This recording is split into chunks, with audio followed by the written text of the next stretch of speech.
통제 불능 플랜 B. 김건희와 한동훈은 장기말. 5개 문자를 다 확인해 보니. 김건희 한동훈 일심 논란이 점입가경으로 가는 가운데 8일 TV조선이 김건희 문자 5건 전문을 공개했습니다. 그동안 재구성된 한 건의 문자 내용만 돌다가 전체를 보니 사태의 전말을 좀 더 정확히 알 수 있게 되었습니다. 문자는 15일 2건, 19일, 23일, 25일 한 건씩 있습니다. 그런데 15일 2건은 문제를 일으켜 미안하다는 것이지 원하면 대국민 사과를 하겠다는 내용은 아닙니다. 19일과 23일에 보낸 문자에는 원하면 대국민 사과를 하겠다는 내용이 있지만 맥락을 살펴보면 대국민 사과를 하면 손해다. 그래도 정 원하면 하기는 하겠다는 것입니다. 다시 말해 대국민 사과를 했다가 사태가 나빠지면 다 한동훈 내 탓이다는 경고가 숨어 있음을 쉽게 눈치챌 수 있습니다. 만약 이 문자를 받고 한동훈 전 비대위원장이 얼씨구나 하고 대국민 사과를 추진했다가 총선에서 패배하면 김건희가 문자를 공개하면서 봐라. 내가 이렇게 경고했는데도 한동훈이 무리하게 대국민 사과를 추진하는 바람에 총선에서 졌다라고 공격할 수 있습니다. 물론 대국민 사과를 하지 않고 총선에서 져도 김건희는 문자를 공개하면서 나는 분명 대국민 사과를 하겠다고 했다라고 변명할 수 있습니다. 뭐가 됐든 김건희에게 유리한 꽃놀이패 문자인 셈입니다. 25일 보낸 문자는 15일과 비슷하게 그냥 문제를 일으켜 미안하다는 정도일 뿐 원하면 대국민 사과를 하겠다는 내용은 아닙니다. 인상적인 건 21일 윤석열 대통령이 한동훈 지지를 철회했다는 말이 나오고 23일 충남 서천에서 한동훈이 눈을 맞으며 윤 대통령에게 90도로 허리를 숙이는 일이 있었는데 그 후에도 문자를 계속 보냈다는 것입니다. 한동훈이 볼 때는 병 주고 약 주고 하네. 아주 나를 가지고 노는구먼 이라고 여길만 합니다. 함정을 파고 한동훈이 걸려들도록 유인한 걸 보면 김건희가 사람을 후리는데 상당한 자신감이 있는 것으로 보입니다. 자신감을 넘어 과대망상으로 보이기도 합니다. 국민 앞에 김건희의 진면모가 처음 드러난 건 2022년 1월 16일 MBC가 공개한 김건희 이명수 통화 녹취록입니다. 이명수 서울의 소리 기자가 김건희와 20여 차례 통화한 것을 녹음한 것인데 통화 내용을 보면 김건희가 이명수를 자기 사람으로 만들려고 상당히 능숙하게 작업하고 있음을 알 수 있습니다. 어떤 기자는 이명수가 대단하다. 나 같으면 김건희한테 넘어갔을 거다. 라고 평가할 정도였습니다. 김건희는 조국 딸과 달리 한동훈 딸은 실제 공부를 잘하고 뛰어나다. 라고 말하면서 거대한 어차피 당대표는 한동훈을 설파하던 진중권에게도 전화를 걸어 57분 동안 통화하면서 하소연했습니다. 아마 한동훈 주변 인물을 떼어내 자기 편으로 만들려고 했던 것 같습니다. 어쩌면 윤석열도 이런 식으로 후려서 결혼하지 않았나 싶습니다. 한국 사회를 떠들썩하게 만든 최혜병 사건에 느닷없이 김건희와 도이치모터스가 등장합니다. 정말 김건희 이름이 안 나오는 곳이 없을 지경입니다. 정말 윤석열은 얼굴마담이고 김건희가 직접 나서서 다 하는 듯합니다. 논란에 02-800-7070이 김건희 전화번호라는 소문이 도는 것도 다 이유가 있습니다. 아무튼 처음에 재구성된 한 건의 문자만 공개되었을 때 한동훈은 실제로는 사과하기 어려운 사정이 있다는 것을 강조하는 취지였던 것으로 기억한다 라고 반박했는데 5개 문자 전체를 확인해보니 한동훈 주장이 아주 엉터리는 아니라는 생각이 듭니다. 그래서인지 일십 사건이 터진 후에도 한동훈 지지율은 끄떡없습니다. MBN이 10일 보도한 국힘당 지지층과 무당층을 대상으로 한 당대표 적합도 여론조사 결과를 보면 한동훈이 45%로 압도적 1위를 달리며 그 뒤로 원희룡 11%, 나경원 8%입니다. 국힘당 지지층으로 범위를 좁히면 한동훈이 무려 61%나 됩니다. 어대한 분위기가 전혀 꺾이지 않은 것입니다. 나머지 당대표 후보들은 물론 국힘당 지도급 인사 모두가 한동훈을 공격합니다. 지금 국힘당 내에 영향력 있는 인사들 가운데 한동훈 편은 아무도 없습니다. 그런데도 한동훈의 지지율이 이렇게 높게 나오는 걸 보면 확실히 윤석열이 실권자가 아님을 알 수 있습니다. 김건희든 한동훈이든 결국은 장긴말. 김건희나 한동훈이나 모두 정치 초보입니다. 지금껏 학력 조작, 경력 조작하며 떳떳하지 못한 삶을 살아온 김건희를 뛰어난 정무적 감각을 갖춘 노련한 정치인으로 보기는 어렵습니다. 한동훈 역시 윤석열, 김건희 밑에서 정적 제거나 해주던 검사로 지금껏 살아오다가 2022년 5월 법무부 장관을 하면서 정치판에 발을 디뎠을 뿐입니다. 이들은 결국 정치판의 장긴말에 지나지 않습니다. 그럼 정치판의 장긴말을 움직이는 건 누구일까요? 대통령? 그렇게 믿는 사람은 없을 겁니다. 그러면 조선일보? 검찰? 삼성? 이들은 아마 각자 자기가 대한민국을 쥐락펴락하고 있다고 여길 것입니다. 하지만 이들 전체를 조종하고 통제하는 큰 손이 있습니다. 한국 사회의 정치, 경제, 국방, 기타 전반을 장악하고 지휘하는 큰 손, 바로 미국입니다. 미국은 자국의 세계 전략 일환으로 한국에 뿌리를 내리고 북중러를 겨냥한 전진기지로 만들었습니다. 이 전진기지를 안정적으로 운영하면서 자국의 이익을 최대한 뽑아내기 위해 한국을 미국 중심의 질서에 편입시켰습니다. 미국은 아예 국군의 전시작전 통제권을 가져가 버렸고 여러 정치인, 언론인, 재벌, 검찰 등의 선을 대고 자기의 장긴말로 활용하고 있습니다. 예를 들어 문재인 정부 시절 한동훈은 조국 당시 법무부 장관 표적 수사를 이끌었습니다. 그게 한동훈이 전국을 조망하면서 조국 장관을 쳐야 윤석열 검찰총장을 대통령으로 만들 수 있겠다고 판단해서 한 것은 아닐 것입니다. 그냥 위에서 시켜서 했을 뿐입니다. 좁게 보면 검찰개혁을 막으려는 검찰 쿠데타지만 크게 보면 문재인 정부가 미국의 통제에서 벗어나지 못하도록 본보기 삼아 때린 것입니다. 조국 대표는 청와대 민정수석 시절 일본의 수출 규제로 논란이 일자 자기 페이스북에 죽창가를 공유하며 청와대 내에서 가장 선명하게 반일 태도를 보인 인물이었습니다. 미국의 표적이 될 만합니다. 지난해 12월 19일 한동훈이 법무부 장관을 사퇴하기 직전 김건희 특검법에 관해 조건부 수용론을 암시하는 듯한 발언을 했습니다.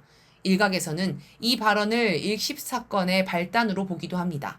그런데 이 발언 역시 한동훈이 스스로 판단해서 결단한 것으로 보기 어렵습니다. 한동훈은 평생을 모셔온 윤석열, 김건희를 배신하고 보수 세력을 재편할 구상을 할 만한 안목이 없습니다. 기념사진을 찍을 때마다 습관적으로 까치발을 드는 것만 봐도 한동훈의 수준을 짐작할 수 있습니다. 그럼 지금 미국이 윤석열 정권과 국힘당에 바라는 게 무엇일까요?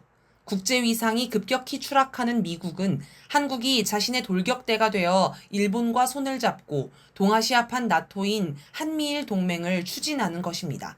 이것만 보면 지금 윤석열 정권은 미국의 요구에 아주 충실합니다. 그런데 국내 정세를 보면 윤석열 정권 자체가 불안정합니다. 임기 초부터 지지율이 바닥인데다 급기야 탄핵 위기까지 몰렸습니다. 실력이 없어도 너무 없습니다. 윤석열 정권이 이대로 조기 몰락하면 미국 처지에서도 여러 가지 골치 아픈 문제가 생깁니다. 윤석열이 위기에 몰린 본질적인 이유는 국민에게 등을 돌리고 미국의 이익을 위해 국익을 팔아 넘겼기 때문이지만 이건 건드릴 수 없습니다.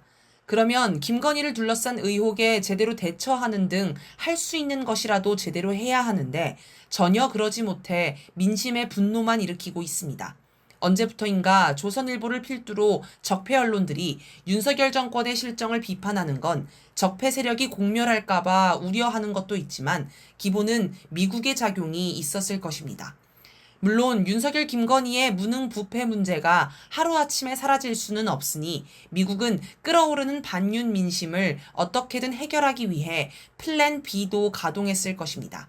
반윤 민심이 진보 개혁 세력으로 넘어가지 않고 적폐 세력 내에 머물도록 하는 것입니다.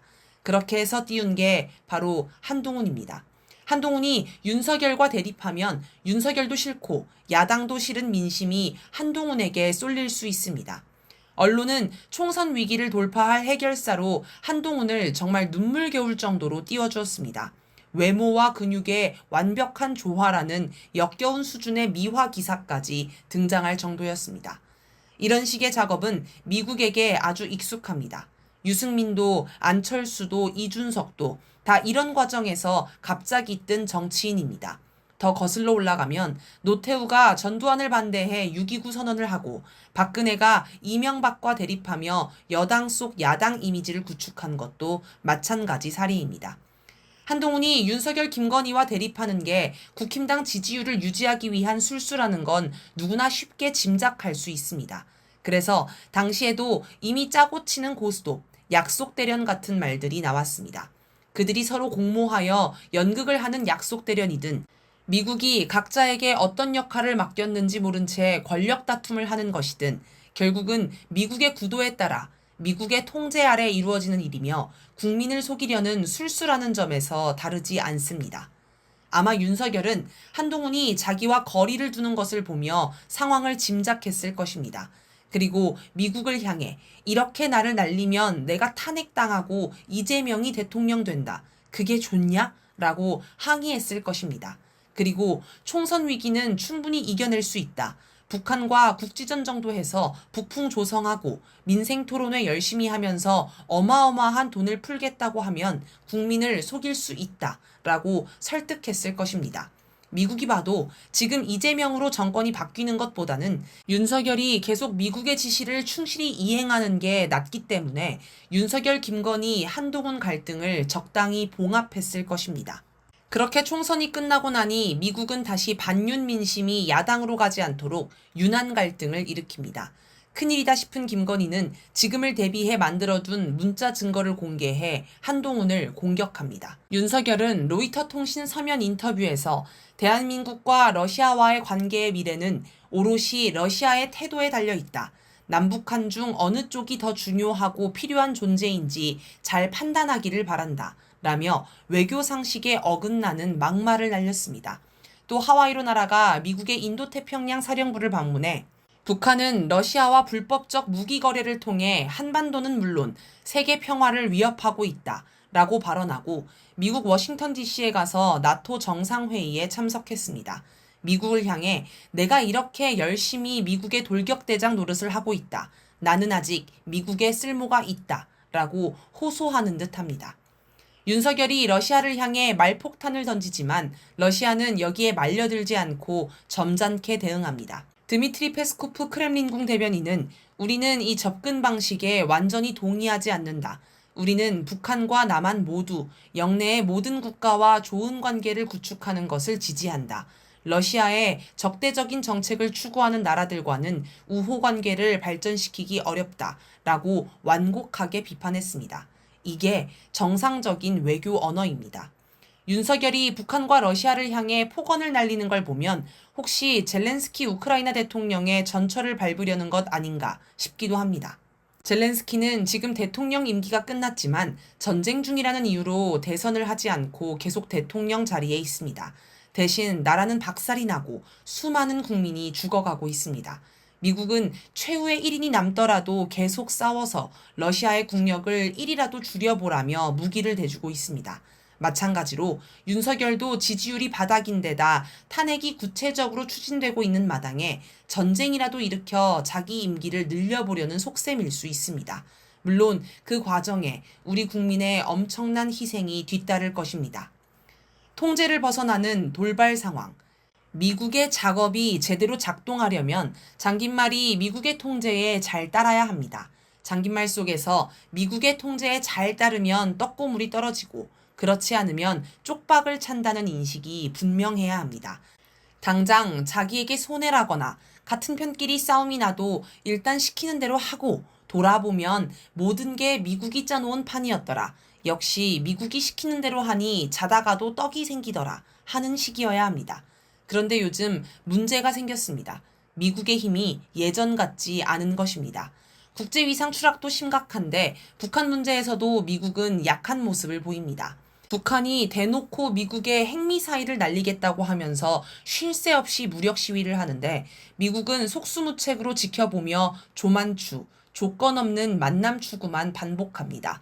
북한이 대화할 생각이 없다고 공개망신을 주는데도 아랑곳하지 않습니다. 북한의 오물풍선에 맞서 확성기 방송을 추진했더니 주한미 대사, 주한미군 사령관이 한꺼번에 나서서 반대의 뜻을 밝혔습니다. 나아가 요즘은 북한 문제는 한국이 알아서 해야 한다. 미국이 언제까지 한국을 지켜주리라 기대하면 안 된다는 이야기가 미국 내에서 심심찮게 나옵니다. 이건 적폐 세력에게 충격입니다. 적폐의 시각으로 봐도 미국이 북한에 밀리는 게 보입니다. 미국의 힘은 약해지는데 반대로 우리 국민의 역량은 날로 성장합니다. 예전에는 정치인 몇 명만 구워 삶으면 국민들도 헷갈려 했는데 요즘은 국민이 정치인 위에서 전국을 주도합니다. 탄압도 안 먹혀, 여론 조작도 안 먹혀, 야권 분열 공작도 안 먹혀, 기만, 회유술책도 안 먹혀. 참 난감합니다.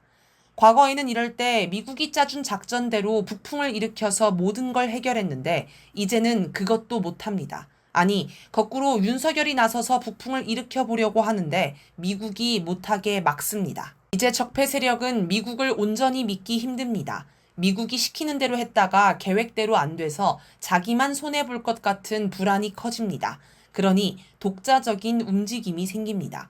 그럴수록 계획은 엉망이 되고 국민을 향한 속임수도 안 통하게 됩니다. 지금도 미국의 구상대로라면 윤석열에서 한동훈으로 무게중심이 자연스럽게 넘어가야 하는데 극한 대결로 치달아 버리면서 통제 불능 상태가 되고 있습니다. 적폐 세력 내에서도 이러다 다 죽어 하며 공멸을 우려하는 목소리가 나옵니다. 10일 MBC 뉴스에는 한 초선 의원이 이렇게까지 공방이 확전돼서 누구한테든 도움이 되는 게 뭐가 있느냐라고 한탄했다는 이야기가 나왔습니다. 앞으로도 국민의 역량은 계속 커지고 미국의 힘은 계속 빠질 것이므로 적폐 세력 내의 혼란과 충돌은 더욱 잦아질 것으로 보입니다.